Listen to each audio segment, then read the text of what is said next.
कल को दुर्घटना कोई हो जाए उससे सचेत होकर के आज यहाँ पर सभी लोग मौजूद हैं। हमारी पार्टी के राष्ट्रीय अध्यक्ष आदरणीय अखिलेश यादव जी और ओम प्रकाश राजभर जी के निर्देशों पर यहाँ आज हम लोग सारे कार्यकर्ता और लगभग इस मऊ विधानसभा मऊ जनपद में चारों प्रत्याशी हम सब यहाँ पर अपने अपने समर्थकों के साथ इसलिए इकट्ठा है क्योंकि कहीं ना कहीं ये हमें ऊपर से निर्देश आया है कि साजिशें हो रही हैं।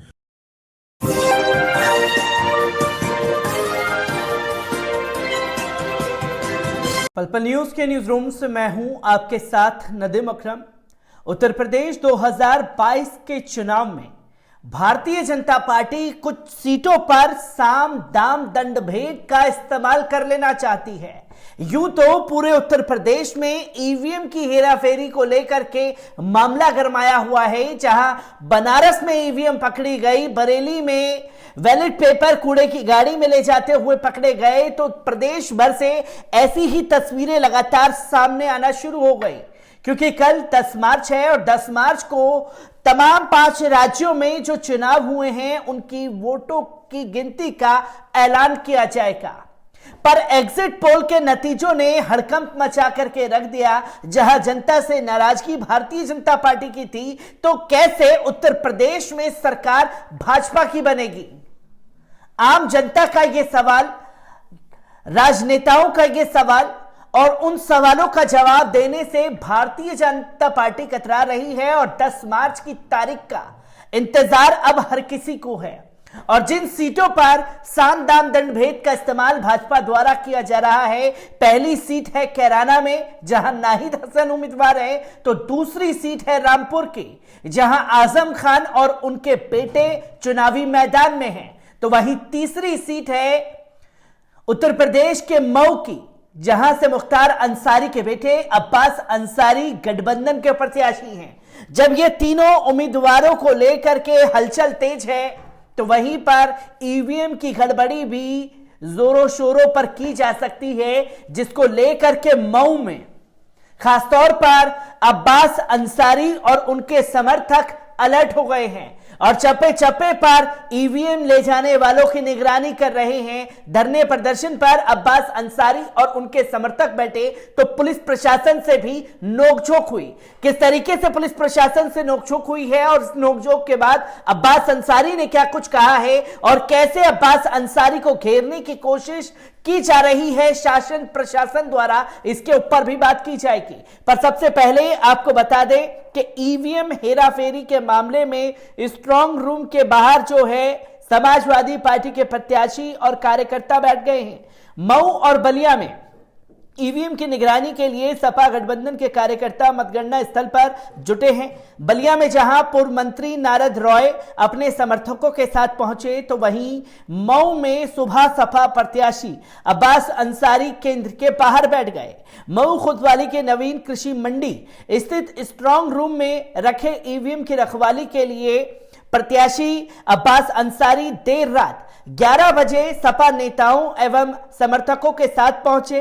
इस दौरान अब्बास के समर्थकों एवं पुलिस के बीच नोकझोंक भी हुई। इसके बाद अब्बास एवं उनके समर्थक ईवीएम की रखवाली के लिए वहीं बैठ गए। इधर बलिया में पूर्व मंत्री नारद रॉय अपने समर्थकों के साथ स्ट्रांग रूम पहुंचकर वहीं डट चुके थे। जहां नोकझोंक पुलिस प्रशासन से सामने आ रही है, तो इस नोकझोंक के बाद अब्बास अंसारी ने भी मीडिया कर्मियों से बात की। क्या कुछ अब्बास अंसारी ने कहा है, इस पर भी नजर डाल लीजिए। देखिए, एक कहावत आपने अंग्रेजी की सुनी होगी, precaution is better than cure. तो हम लोग वो कल को दुर्घटना कोई हो जाए उससे सचेत होकर के आज यहाँ पर सभी लोग मौजूद हैं। हमारी पार्टी के राष्ट्रीय अध्यक्ष आदरणीय अखिलेश यादव जी और ओम प्रकाश राजभर जी के निर्देशों पर यहाँ आज हम लोग सारे कार्यकर्ता और लगभग इस मऊ विधानसभा मऊ जनपद में चारों प्रत्याशी हम सब यहाँ पर अपने अपने समर्थकों के साथ इसलिए इकट्ठा है क्योंकि कहीं ना कहीं ये हमें ऊपर से निर्देश आया है कि साजिशें हो रही हैं और पहले भी ऐसी कई जगहों पर साजिशें हो चुकी है। बनारस में, चंदौली में और यहाँ जंगीपुर में, बरेली में, अंबेडकर नगर में ऐसी कई घटनाओं की खबर आ गई है जिससे हम सबके कान खड़े हो गए और हम लोग अपने देश के संविधान की रक्षा करने के लिए, लोकतंत्र को बहाल रखने के लिए जो ताकतें संविधान और लोकतंत्र के खिलाफ काम करके लोगों के प्रयोग किए हुए मताधिकार में बदलाव करने की कोशिश कर रहे हैं, उनके खिलाफ आज आवाम के अंदर जागरूकता है और सब लोग इसीलिए यहाँ पर आज इकट्ठा है। किस तरह की गड़बड़ी की आशंका है? देखिए, जिस तरीके से एग्जिट पोल चलाया जा रहा है, उस एग्जिट पोल की आड़ में कहीं ना कहीं धांधली की कोशिश करी जाएगी, ऐसा हमारी पार्टी के राष्ट्रीय अध्यक्षों का कहना है। तो उनके निर्देशों के अनुसार सभी कार्यकर्ता आज यहाँ पर इकट्ठा है। आपने अब्बास अंसारी को सुना, जिन्होंने साफ शब्दों में कहा कि ईवीएम में गड़बड़ी हो सकती है और प्रशासन चाहता है कि मऊ में उन्हें हराया जाए, इसलिए ईवीएम की गड़बड़ी को करा करके वो हमें हराने की नाकाम साजिशें रच रहे हैं। इसी के लिए हम ईवीएम की निगरानी के लिए यहां बैठे हुए हैं।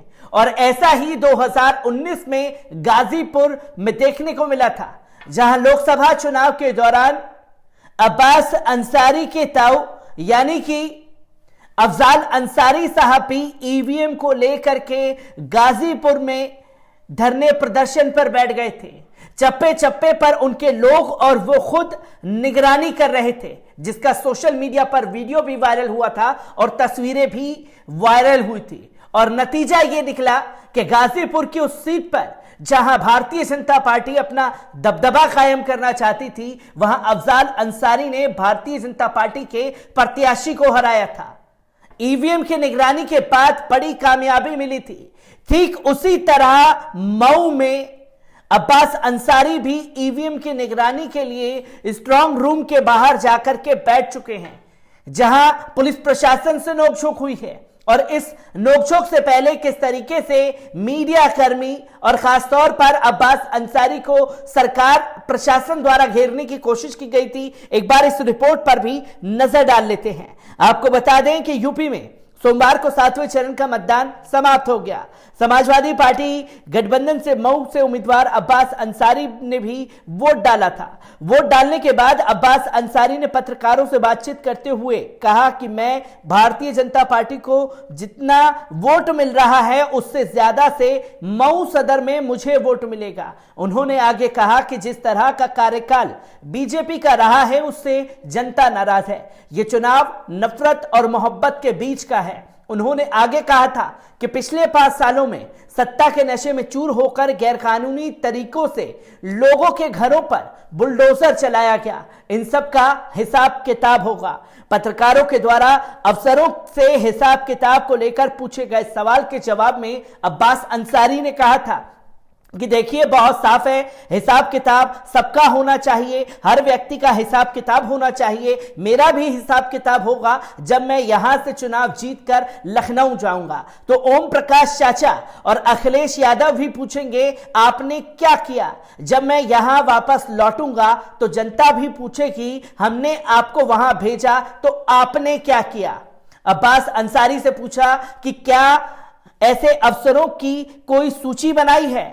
जवाब में उन्होंने कहा कि बहुत मोटी लिस्ट है, टॉप टू बॉटम। जब गलती ऊपर वाला शुरू करता है तो नीचे तक जाता है। पूरा पिरामिड ठीक करना पड़ेगा। जो भी गलत पाया जाएगा उनके साथ कानूनी तरीके से एक नजीर पेश किया जाएगा। उन्होंने आगे कहा कि आगे कोई सत्ता के घमंड में चूर होकर ऑर्डर करे तो सभी अधिकारी उस ऑर्डर को मानने से पहले संविधान से डरेंगे, ताकि हाईकोर्ट को फटकार नहीं लगाना पड़े।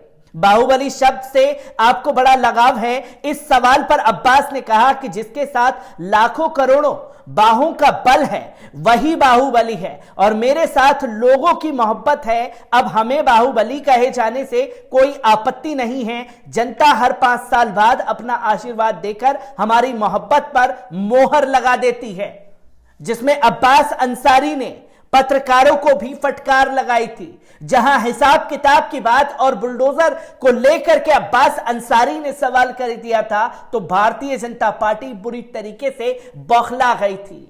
और आज अब्बास अंसारी स्ट्रांग रूम के बाहर अपने दलबल और समर्थकों के साथ धरने पर बैठ गए हैं ईवीएम की निगरानी को लेकर के, क्योंकि ईवीएम को लेकर के प्रदेश भर में हंगामा मचा हुआ है। मैं ऐसे ही हंगामे को लेकर के आप लोगों के साथ हर एक खबर को साझा करता रहूंगा। दीजिए इजाजत, शुक्रिया।